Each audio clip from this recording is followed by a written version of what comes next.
ایسا سنبھال کے استعمال کرنا چاہیے کہ وہ لمحہ ہماری زندگی کا بغیر نیکی کیے ہوئے یوں ہی ضائع اور برباد نہ ہونے پائے۔ ویسے اللہ کے رسول صلی اللہ علیہ وسلم نے تو کہہ دیا ہے کہ ان ایام میں العمل الصالح، نیک اعمال، ان دنوں میں نیک اعمال اللہ کو بہت زیادہ پسندیدہ ہیں۔ لیکن یاد رکھیے گا، یہ اعمال وہ نہیں ہیں جو فرائض ہیں، یہ اعمال وہ نہیں ہیں، یہ نیکیاں وہ نیکیاں نہیں ہیں جو ہر ایک کے اوپر واجب ہوتی ہیں۔ نہیں نہیں، اس سے مراد وہ نیکیاں ہیں جو نفلی نیکیاں ہیں، جو کبھی کبھی آدمی کر سکتا ہے، یہ وہ فرائض نہیں ہیں۔ اس لیے کہ 5 وقت کی نمازیں تو ہر حالت میں پڑھنا ہی پڑھنا ہے، رمضان کے روزے تو رکھنا ہی رکھنا ہے، اور اسی طرح دیگر جو فرائض ہیں، فرائض مقصود نہیں ہے۔ ان ایام میں جن اعمال کو، جن نیکیوں کو بجا لانے کی ترغیب پیارے نبی صلی اللہ علیہ وسلم نے دیا ہے، وہ سنت ہیں، وہ نفلی عبادتیں ہیں۔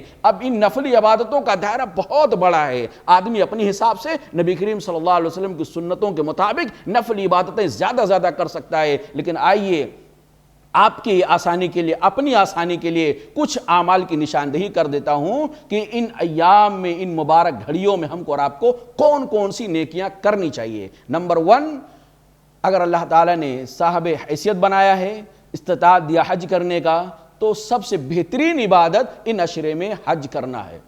لیکن بد نصیبی یہ ہے، حرمان نصیبی یہ ہے کہ اس وقت پوری دنیا کے اندر بہت سارے ایسے لوگ ہیں جو حج کی استطاعت رکھتے تھے، طاقت رکھتے تھے، فارم بھی بھرا تھا، لیکن کچھ اللہ رب العالمین ہمارے اعمال سے، ہمارے سیاہ کارناموں سے ناراض ہو گیا ہے۔ اس لیے چاہتے ہوئے بھی اس وقت کوئی بھی آدمی بیرون ملک سے حج کرنے کی استطاعت میں نہیں ہے۔ اس لیے اس پر ہمیں اللہ تعالیٰ سے توبہ کرنا چاہیے اور اللہ کی نافرمانی سے بعد آنا چاہیے، اور اس لیے کہ اللہ کے رسول صلی اللہ علیہ وسلم بیان فرمایا کہ حج مبرور کا بدلہ جنت ہی ہے، اور ایک عمرہ اپنے بعد والے عمرے تک بیچ کے جو صغائر گناہ ہوتے ہیں وہ معاف کرا دیتا ہے، کفارے کا سبب بنتا ہے۔ تو یہ حج کرنا، عمرہ کرنا ان ایام میں، اور دوسری چیز یہ روزے رکھنا، 1 تاریخ سے لے کے 9 تاریخ تک کا، عشرہ ہوتا ہے 10 کا، لیکن چونکہ 10ویں تاریخ کا چونکہ عید الاضحیٰ ہے،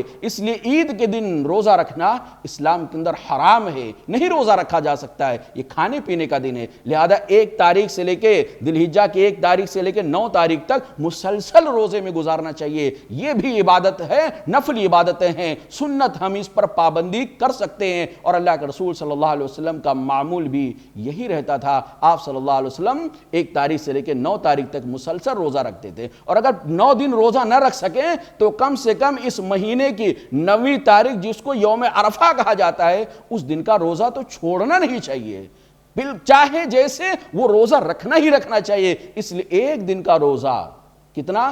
1 دن کا روزہ، 9 تاریخ کا روزہ، 9 ذی الحجہ کا روزہ 2 سال کے گناہوں کا کفارہ بن جاتا ہے۔ یکفر السنۃ الماضیہ والباقیہ، 1 سال گزشتہ کے اور 1 سال آئندہ کے گناہوں کا یہ 1 روزہ کفارہ بن جاتا ہے۔ اسی طرح نمازوں کی پابندی جو ہم سے بھول ہو رہی تھی، ان نمازوں کی پابندی تو کرنی ہے۔ آج اس وقت بھی آپ دیکھیں سنتوں کے ساتھ کیسا کھلواڑ کیا جاتا ہے۔ فرض نمازوں سے پہلے، فرض نمازوں کے بعد جو سنن رواتب ہیں، جو سنت مؤکدہ ہیں، جو اللہ کے رسول صلی اللہ علیہ وسلم پڑھا کرتے تھے، اس کا اہتمام نہیں ہو رہا ہے۔ چاشت کی نماز کا اہتمام نہیں ہو رہا ہے، تحیۃ المسجد کا اہتمام نہیں ہو رہا ہے۔ تو یہ جو نفلی نمازیں ہیں، ان میں ہمیں خاص طور سے اپنا وقت زیادہ لگانا چاہیے۔ اذان ہونے سے پہلے مسجد میں آ کر کے جو نماز، فرض نماز سے پہلے سنتیں ہیں، فرض نماز کے بعد جو سنتیں ہیں، ان کو ان عشرے میں خاص طور سے اہتمام کرنا چاہیے۔ چاشت کی نماز پڑھنی چاہیے۔ اس طرح ان عشرے میں جو کرنے کی عبادت ہے وہ یہ کہ زیادہ اللہ رب العالمین کی تسبیح، تحلیل، تکبیر اور تحمید کیا جائے، اللہ رب العالمین کی تعریف کی جائے، اس کی بڑائی بیان کیا جائے، اس کی تسبیح بیان کیا جائے۔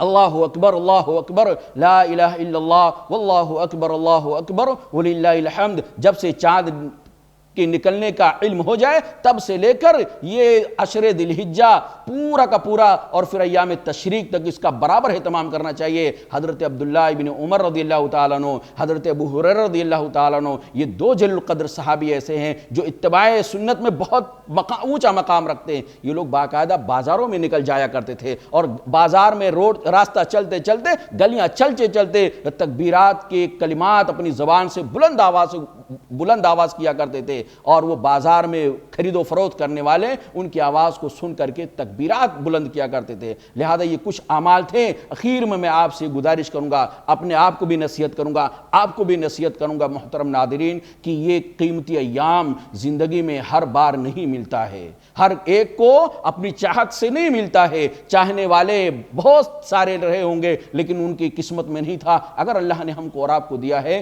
تو اس کو ہماری ذمہ داری بنتی ہے، اور بہت ہی دینی ذمہ داری بنتی ہے کہ ہم اور آپ ان عشر ذی الحجہ میں بھرپور طریقے سے عبادت کریں، خیر کے کام کریں، صدقہ خیرات کریں، تاکہ اللہ رب العالمین ہم سے راضی ہو جائے۔ اور اگر اس وقت یاد رکھیے، اگر اس سال کے عشر ذی الحجہ میں آدمی اللہ کو راضی نہیں کر سکا تو زندگی میں کبھی نہیں راضی کر سکتا، اس لیے کہ فرصت کے ایام ہیں، اللہ ہم سے ناراض ہے، بیماری ہمارے سامنے ہے، اس لیے ہمیں اور آپ کو اللہ رب العالمین سے اس بات کی توفیق مانگنی ہے کہ رب العالمین ہمیں عشر ذی الحجہ کا بھرپور طریقے سے قدر کرنے کی توفیق عطا فرمائے، اور زیادہ سے زیادہ نفلی نیکیاں اللہ تعالی ہمیں کرنے کی توفیق عطا فرمائے۔ اقول قولی ھذا استغفر اللہ لی ولکم ولسائر المسلمین فاستغفروہ انہ الغفور الرحیم، والسلام علیکم ورحمۃ اللہ وبرکاتہ۔ یوٹیوب چینل کو سبسکرائب کیجئے، لائک کیجئے، فارورڈ کیجئے اور بیل آئیکن ضرور دبائیں تاکہ آپ کو ہمارے اسلامک ویڈیو کی نوٹیفیکیشن ملتے رہیں۔